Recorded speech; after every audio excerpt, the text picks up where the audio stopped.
Hello guys! Nagluto ako ng mani. Pinirito ko siya kasi manonood ako mamaya ng Batang Quiapo.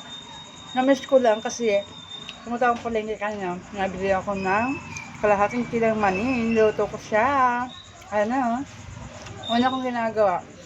Kaso hindi ko na-videohan kasi na-delete. Sige. Pagluto nito, ay tapakulo ka sa mantika sa kawali. Makulo na yun, tsaka may lalagay itong mani. Luto yung mani, hanggang pag nag-brown na yung mani, lalagay mo na siya sa lalagyan. Tapos, itong bawang na to, piniprito ko siya. Tapos, hindi mo muna agad siya lalagay para hindi siya magdumi pag mainit yung mani.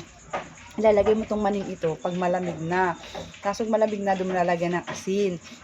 Ayan. Tapos, ilalagay mo na itong bawang para maging crunchy. Isang buong bawang ang nilagay ko sa kalahating kilo ng mani.